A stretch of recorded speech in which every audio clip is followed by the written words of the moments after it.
Hello जी, सभी को राधे राधे। तो आज की वीडियो में मैं आपको फ़ारसी सलवार का मेज़रमेंट बता रही हूँ। सबसे पहले जिसका जो भी हिप साइज़ होता है और मतलब लेंथ, और इसमें जो आपकी मोहरी चाहिए होती है और बेल्ट का चाहिए होता है। तो इसका एक बहुत ही सिंपल है ये सलवार, जी आप इसको फटाफट बना भी सकते हैं, बहुत ईजी है। जिनको नहीं आती है वे इसको ज़रूर ट्राई करना। और मैं सबसे पहले एक बार इसका मेज़रमेंट बता देती हूँ, उसके बाद मैं आपको जो है कपड़े पर इसके मार्क लगा कर दिखाऊँगी। आप उस तरह से इसकी कटिंग कर सकते हैं, एकदम परफेक्ट आएगी और एकदम सही आएगी। तो चलिए पूरी वीडियो को देखिए, शुरू करते हैं। और चैनल को लाइक कीजिए और सब्सक्राइब कीजिएगा, ठीक है जी। तो सबसे पहले हमें फ़ारसी सलवार में 3 चीज़ें चाहिए होती है। वो होती है सलवार की लंबाई और आपकी मोहरी जितनी आपको चाहिए होती है। 11 इंच से कम तो आप रख ही नहीं सकते, उससे ऊपर अगर आप रखते हैं तो आपकी चॉइस होती है। और चाहिए बेल्ट। बेल्ट में हमें कमर का मेजरमेंट चाहिए, ठीक है जी।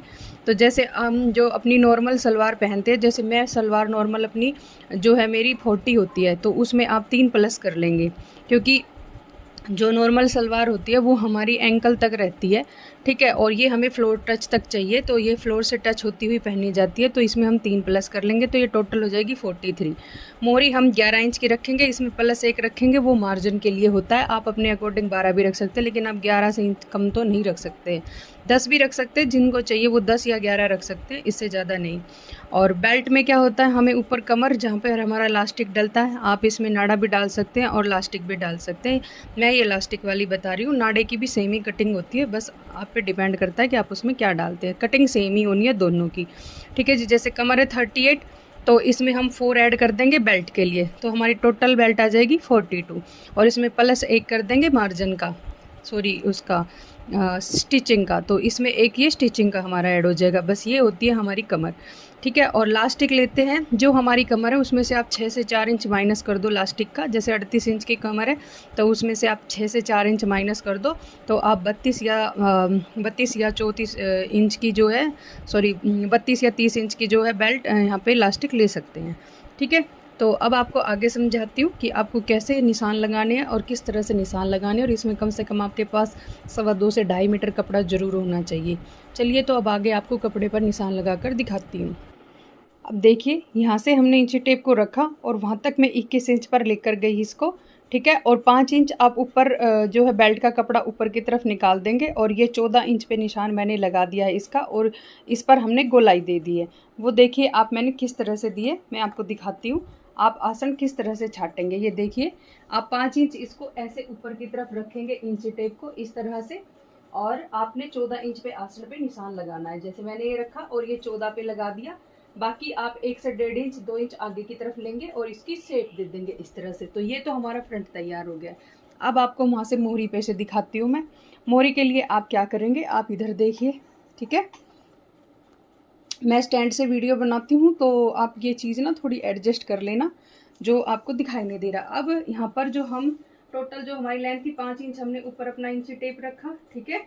43 हमारी लेंथ थी, 43 तक हम इसको लेकर जाएंगे, ठीक है। और ये हाफ इंच आप इसमें जो है रखेंगे, 1 इंच आप इसमें रखेंगे उसका मोड़ने के लिए, 1 इंच आप इसमें ऐड करेंगे मोड़ने का कपड़ा, ठीक है। अब यहाँ पर निशान लगाने के बाद में आप अब इधर देखेंगे, अब हम यहाँ पर लगाएंगे अपनी मोहरी का निशान। तो मोहरी के निशान के लिए जैसे मैंने आपको बताया, इसमें कम से कम 11 इंच की मोहरी रखते हैं, ठीक है। तो आप 11 इंच की तो इसमें अपनी मोहरी रखेंगे तैयार, और इसमें 1 इंच और ऐड कर देंगे। वो 1 इंच हमारा ऐड होगा, वो होगा स्टिचिंग में जाने के लिए, ठीक है। तो इस मार्क को अब यहीं पर हम अपना जो है सीधा कर देंगे, इसको इस तरह से आप अपना सीधा कर लेंगे इसको।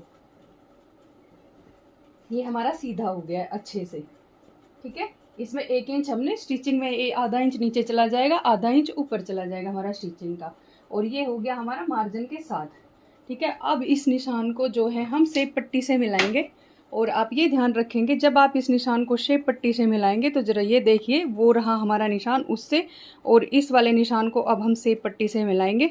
और वो शेप पट्टी कैसे यूज करनी है, इसमें ये जरूर ट्रिक देखना। हम इस शेप पट्टी को इस तरह से नहीं लगाएंगे, आप ये ध्यान रखना, इस शेप पट्टी को हम बाहर की तरफ करके लगाएंगे। तो इससे क्या होगा कि हमारी मोहरी में जो है, हमारे आसन में बिल्कुल भी जो है बल नहीं आएगा हमारी सलवार में। तो इसके लिए हम इस शेप पट्टी का इस्तेमाल करेंगे, और इस शेप पट्टी का इस्तेमाल इस तरह से करना है अपनी, यहाँ से गोलाई देते हुए। आप ये ध्यान रखना, इसमें हमें यहाँ से गोलाई देनी है, इससे हमारी सलवार में बिल्कुल भी झोल नहीं आएगा और वो बहुत अच्छे से जो है हमारी रेडी हो जाएगी। आप इसके अकॉर्डिंग यहाँ पर निशान लगाएंगे और यहाँ पर तो हमने शेप से निशान दिया है गोलाई का, और ऊपर जाकर इस निशान को उस निशान से मिला देंगे, इस वाले निशान से सीधा कर देंगे। इस तरह से मिलाने के बाद ये हमारी जो है पूरी लुक है फारसी सलवार की, ये हम यहाँ से कट कर देंगे। ठीक है, यहाँ से इसकी कटिंग कर देंगे पूरी की, वो हमारा आसन निकल आए। बस यही होता है फारसी सलवार की कटिंग में। ठीक है, और आप इसकी बेल्ट जैसे हम नॉर्मल कट करते हैं उसी तरह से आप इसकी बेल्ट को कट कर सकते हैं। जैसे हम नॉर्मल सलवार में कट करते हैं उसमें भी हम 7 से 8 इंच तक की वो जो है अपनी बेल्ट लेते हैं, तो आप उसमें 5 इंच की बेल्ट तैयार रखेंगे, ऊपर 3 इंच कपड़ा एक्स्ट्रा लेंगे। अगर आप प्लास्टिक लगाते हैं तो आप 3 इंच लेंगे, और अगर आप नाडा वगैरह डालते हैं तो फिर आप 2.5 इंच रखेंगे। वैसे फारसी सलवार में सभी लोग इलास्टिक डालते हैं, वह तो बाकी आप देख लेना, मर्जी आपकी है। और इसकी कटिंग सिर्फ ऐसे ही होती है। और अगर आपको स्टिचिंग की वीडियो चाहिए तो फिर आप मुझे कमेंट कर देना, मैं आपको इसकी फारसी सलवार की जो है स्टिचिंग की भी वीडियो आपके साथ ज़रूर अपलोड कर दूँगी। ठीक है जी, तो मेरी वीडियो से बने रहिए। और आप अगली कटिंग या स्टिचिंग किस चीज़ की देखना चाहते हैं उसके लिए आप मुझे लाइक कीजिए, शेयर कीजिए और चैनल को सब्सक्राइब कीजिए। और इस सलवार में जो है वहाँ पर जो मोहरी डलती है वो मोहरी कम से कम आपकी जो है 5 इंच तक होनी चाहिए। 4 से 5 इंच की आप मोहरी आराम से डाल सकते हो, इसमें चौड़ी मोहरी डलती है और उसमें अच्छे से डिज़ाइन डाला जाता है। ठीक है जी, तो ये थी फारसी सलवार की पूरी जो है कटिंग। उनके निशान बता दिए मैंने आपको, आप इसी तरह से निशान लगाएं और अपनी फारसी सलवार को रेडी करें। और एक चीज़ ध्यान रखें, फारसी सलवार में हमेशा जो पहली डॉट डलती है वो 2.5 इंच की डलती है। और वो डॉट कहाँ पर डलती है, वो डॉट जब आपका कपड़ा पूरा खुल जाता है तो वो इस तरह से डलती है, वो यहाँ पर डलती है। इन कॉर्नर को बराबर करने के बाद 2.5 इंच की एक डॉट इधर डलती है, एक उधर, बाकी बीच में डलती है उसमें। अगर आपको स्टिचिंग की वीडियो चाहिए तो आप मुझे वो भी कमेंट कर सकते हैं।